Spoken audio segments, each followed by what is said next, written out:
you were heckling. It's not all about you right now. I bought your house.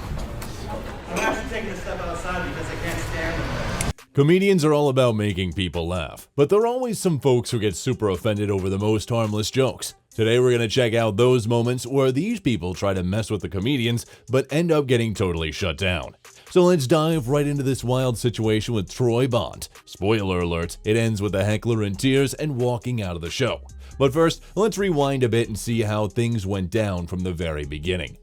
I voted for Joe Biden, but that shit didn't feel great. Felt like I was giving Grandpa the keys to the Oldsmobile. Now, this comedian had just cracked a joke about Joe Biden a few seconds ago, and he was already trying to pivot the topic into something else when someone in the crowd decides to interrupt the show.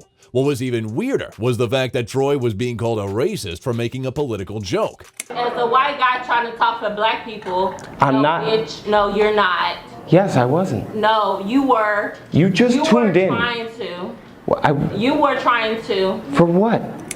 This had happened right after the person in the crowd interrupted Troy by yelling no. This riled Troy up and he yelled at the woman in the crowd to shut up, and the same shut up call was returned by the woman to Troy.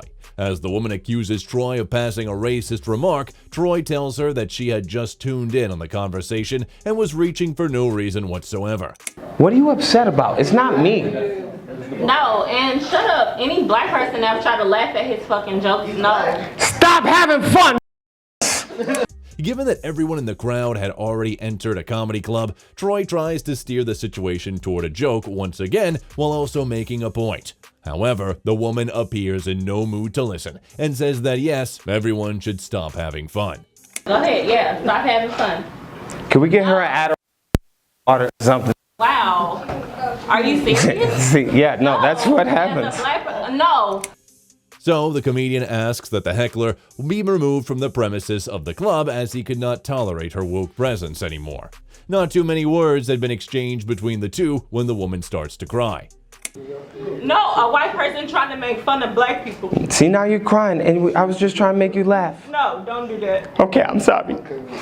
At this point, the heckler probably thought they had just done enough to make the comedian appear like the bad guy, but they were so wrong because this guy on the stage was not ready to take a step back. As soon as he mimics the lady in the crowd sobbing through her voice, the crowd loses it and the heckler starts to get enraged. There are plenty of heated words thrown at the comedian for another couple of minutes before the security team arrives to take the heckler away. Meanwhile, the comedian Troy continued to drop a new joke every few seconds. This further aggravated the woman who now accuses the comedian of making the most racist joke ever made. Up next, we've got quite an interesting situation involving Sammy Obeid, and things really took an unexpected turn when someone from the crowd accuses him of being racist because of the jokes he was making. So before we get into how he completely shuts down the heckler, let's first dive into the jokes that started it all. Sammy had only just kicked off his show and things were still warming up. The jokes were still fresh and the crowd was slowly getting into the groove. Sammy was taking his time, pacing himself as he introduced his jokes, easing everyone in by casually talking about how massive his snack bag was, which he cleverly tied back to the typical struggles that come with having strict brown parents. Because I have a hard time throwing away things if they're not like done. I think that's like the trauma of brown parents, you know what I mean? Like you can't throw something away if there's like a little bit of crumbs in it, you know what I mean? It seemed like just another harmless stand-up comedy joke, right? Well, apparently not everyone thought so. There was a woman in the audience who clearly didn't appreciate Sammy glancing her way when he delivered the brown parents punchline. It bothered her enough that she felt the need to interrupt his set right then and there, calling him out in the middle of the performance, completely throwing off the vibe of the show. So, I keep looking at you. I looked at you once for the brown parents part. I only did one brown parents reference. I looked at you twice before and after I said brown parents. Even after Sammy took a moment to explain himself, trying to clear up any misunderstanding, the woman in the audience wasn't having it. She didn't seem to budge at all and went on to argue that he had in fact looked directly at her not just once but twice. Sammy, keeping his cool, decided to dive deeper into his explanation. He pointed out that he had been looking in various directions throughout his set, and it just so happened that one of those directions was toward her. Despite this whole back and forth, Sammy wasn't about to back down.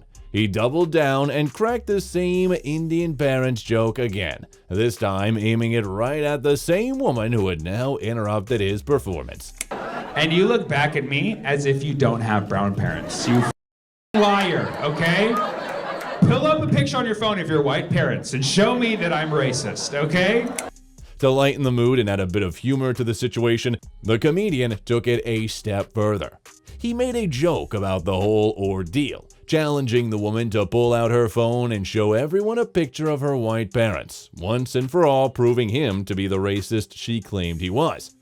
But Sammy had a pretty good idea that he was in the right, suspecting that she probably had brown parents, which was likely why she didn't take him up on his little challenge. Instead, she just kept going, just arguing to argue that she was the one in the right and that Sammy was completely wrong. The woman later confesses that she actually does have Indian parents, who aren't very supportive of much, basically proving the comedian right when he made the joke a few minutes ago. I know, I have Indian parents too. You didn't know that. Yeah, why did you look at me when I said my parents? Now you know how it feels. To take the situation to an even funnier level, Sammy decides to pull out a classic Uno reverse, but he does it only after getting into a slightly serious exchange with the woman. He starts off by saying that he, just like her, has Indian parents. For a moment, it seems like maybe, just maybe, the woman hasn't lost this back and forth battle after all. But then Sammy flips the whole thing on its head by casually asking her why she's staring at him while he's talking about Indian parents. That question totally shifts the mood, and it makes the woman stop and realize that she actually was the one in the wrong all along. She had no reason to call him out like that, and the way Sammy turned the tables made it all the more clear that she shouldn't have interrupted in the first place. And here we go again with another moment featuring Sammy. But this time, the hecklers all worked up over politics. I recently got trolled on by this account whose profile picture was a Pokemon. Spoilers, it doesn't end well for the heckler. He gets totally embarrassed. So, Sammy was talking about an account online that was passing mean remarks about him and basically trolling him on the internet.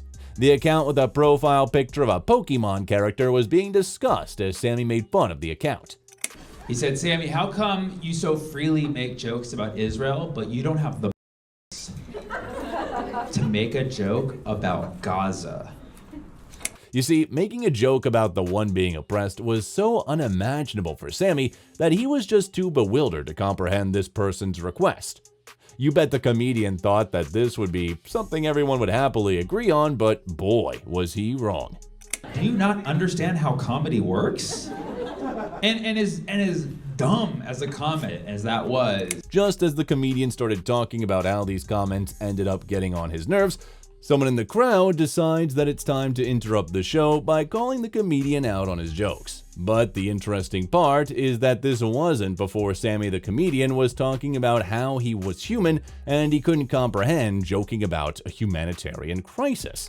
And it sucks. I hate being a human. I hate having feelings. I hate having a line. It's just like that. And- I'm human and you don't have to put me down for the entire time. Oh, okay. I knew that was going to come out. I had a feeling. You see, what this woke person sitting in the crowd was doing was that they were equating the jokes made on them to a hypothetical joke about Gaza. As a comedian, when you're facing an interruption, it's important to act right, especially when the interruption is so blunt. They need to handle it smoothly without losing their cool. A quick, ready response can keep the audience engaged and even turn the interruption into a fun moment. The key is to stay relaxed, not get defensive, and roll with the situation while keeping the audience on your side. You were heckling. Yes. Listen, I'm going to stop. I don't want you to leave. I want you to stay. And I want you to feel what you're feeling, go through it. This might seem like just another conversation with a woke person, but the comedian handled it way better than it seems. By reminding the woman about his authority to allow or not allow her to stay on the premises, He asserted some level of dominance against the woke spectator and established some ground rules. All he had to do now was remind her that people had paid money to watch the comedian do some comedy. Unwanted comments and interruptions will never be looked at in a welcoming manner, and other people are very unlikely to give you the benefit of the doubt as well.